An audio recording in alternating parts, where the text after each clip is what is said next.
Nous a amenés en ces lieux. Et enfin, nous allons parler de sa part par sa grâce aujourd'hui. Amen. Amen. Je ne peux pas terminer mon propos sans pour autant dire merci aussi à l'homme de Dieu que le Seigneur a institué en ces lieux. Ce n'est pas le Seigneur qui m'a pris, qui m'a mis devant cette chair. Il y a un homme aussi qui l'a utilisé. Amen. Amen.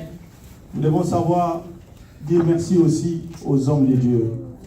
Merci pasteur Nick Mbondo. J'aime vous appeler pasteur Damas. Merci pasteur Damas pour votre choix à notre humble personne ce matin. Sans plus tarder, nous allons prendre nos Bibles. Nous allons ouvrir nos Bibles dans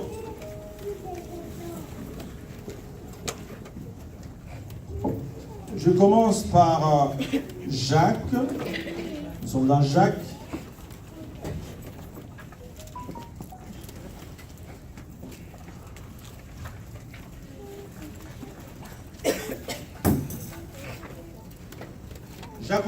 Jacques au chapitre 2, verset 14e, jusqu'au verset 18e.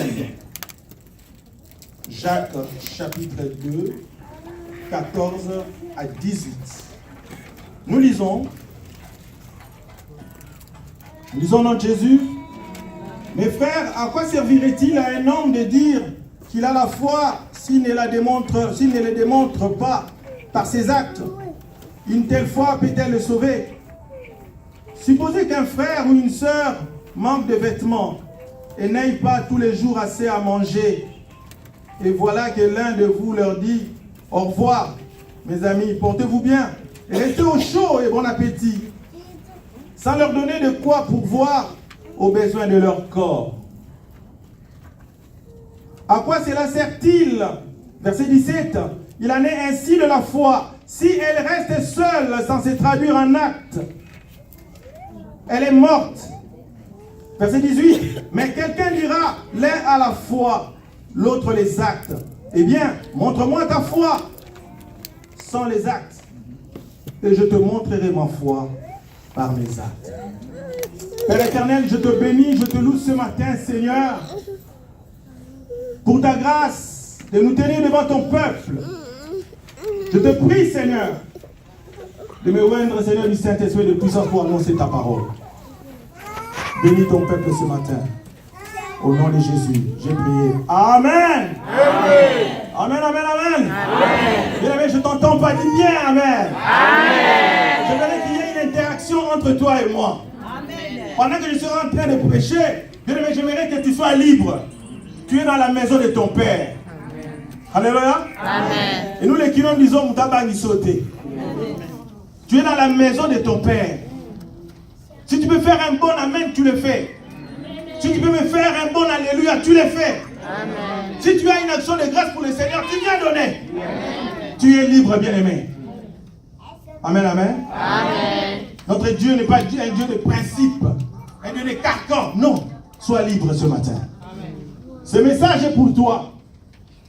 Bien, avant de commencer mon message, j'aimerais vous partager une vision que j'avais eue. Je ne vais pas appeler ça vision, mais mieux c'est mieux que j'appelle ça vision. Souvent le Seigneur me parle quand je suis debout, quand je conduis, quand je me lave, quand je travaille. C'est comme ça que le Seigneur me parle. Un jour, alors que j'étais éveillé, je n'étais pas endormi, le Seigneur me dit, tiens, tu vois la vie que vous avez là, c'est pratiquement comme un terrain de football. Alléluia. C'est Dieu qui me parle. Il me dit la vie c'est comme un terrain de football. Il y a des joueurs, mais il y a aussi un entraîneur. Alors bien aimé, le Seigneur me dit, vous êtes des joueurs. Moi je vous ai demandé de jouer. Et chacun de vous a un poste. Alléluia. Amen. Et que personne n'envie les postes de l'autre. Un autre peut être attaquant de pointe. Un autre défenseur, un autre médiateur. Un autre, je ne sais pas moi qui, gardien. Mais Dieu est l'entraîneur. Mais plus grave, bien aimé, il me dira qu'il est aussi le président de l'équipe. Alléluia. Et il est aussi l'arbitre. C'est même Dieu là est l'entraîneur, il est le président de l'équipe, il est l'arbitre. Je voudrais dire qu'il est aussi le sélectionneur. Alors il vous a mis sur le terrain pour que vous puissiez jouer. Et lui regarde. Lui regarde comment vous jouez. Et bien aimé, laissez-moi vous dire qu'un joueur qu'on sélectionne dans une équipe nationale ou dans une grande équipe, il est amené à donner le meilleur de lui-même. Bien aimé, je voudrais te dire, donne le meilleur de toi-même pour servir Dieu. Amen. Je voudrais dire à quelqu'un, donne le meilleur de toi-même pour servir Dieu. Et ce matin, moi je donne le meilleur de moi-même. Amen. Ce matin, je suis venu prêcher comme je n'ai jamais prêché. Amen. Ce matin, je suis venu avoir 10 sur 10. Amen. Et sa voisine nous a 10 sur 10. Amen. Amen. Ce matin, je ne suis pas venu pour 5 sur 10. Je ne suis pas venu pour 7 sur 10. Je ne suis pas venu pour 8 sur 10. Mais je suis venu pour un 10 sur 10. Oh la pamoula. Ça commence à venir. Je sens que ça commence à venir. Yes. Et bien aimé, Dieu continue à me parler. Il m'a dit, si tu ne me donnes pas le meilleur de toi-même, si tu ne joues pas bien, je vais te faire sortir du terrain. Je vais te faire sortir du terrain. Bien aimé, je voudrais te dire que tu risques qu'on te sorte du terrain. Je n'ai jamais vu un joueur qu'on fait sortir du terrain, s'il n'est pas blessé, qu'il soit souriant. Je n'ai jamais vu. Les joueurs qu'on sort du terrain, surtout après 15 minutes de match, ils sont toujours tête baissée. Tête baissée. Parce qu'ils se disent pourquoi on m'a fait sortir. Mais c'est l'entraîneur qui a vu que tu ne donnais pas le meilleur de toi. Bien aimé, dans la vie chrétienne, apprends à donner le meilleur de toi-même. Sers Dieu comme toi. Amen. Amen. Ne sers pas Dieu comme ton voisin. Tu vas avoir l'habitude. Ah, bah, on va faire ça, on va monter. On va bien faire ça. Eh, bien aimé, moi je sers Dieu comme moi. Je sers Dieu comme moi. Je n'ai pas besoin du voisin. Quand je quitte ma maison, je me dis, je vais à Maranatha pour servir Dieu. Et Dieu me dit, si tu ne joues pas bien, je vais te faire sortir du match. Bien aimé, plus grave, je lui dis, Seigneur, qu'est-ce que signifie faire sortir du terrain? Dieu me dit, je vais l'appeler à moi. Je vais prendre son âme. Alléluia. Amen. Bien aimé, c'est que tu ignores.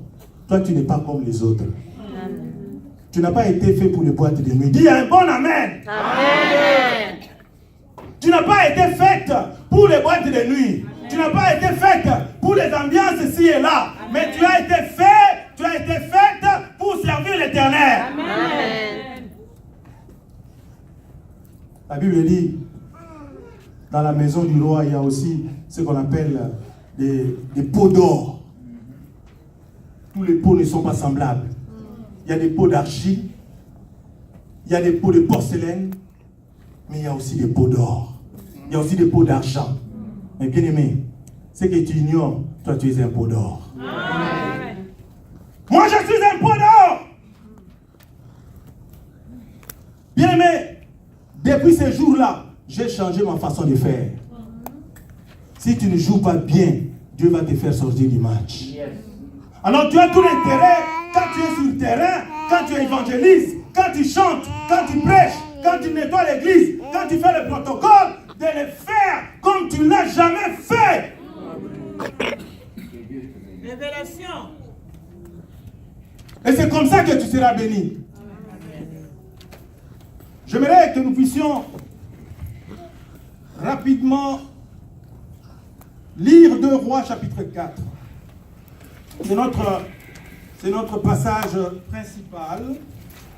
Nous sommes dans 2 Rois chapitre 4, je lis rapidement. Un jour, Élisée passait par le village de Sunem. Une femme riche insista auprès de lui pour qu'il accepte de prendre un repas chez elle. Dès lors, chaque fois qu'il passait par ce village, il s'arrêtait chez elle pour manger. Elle dit à son mari, je sais que cet homme qui passe toujours chez nous est un saint homme de Dieu.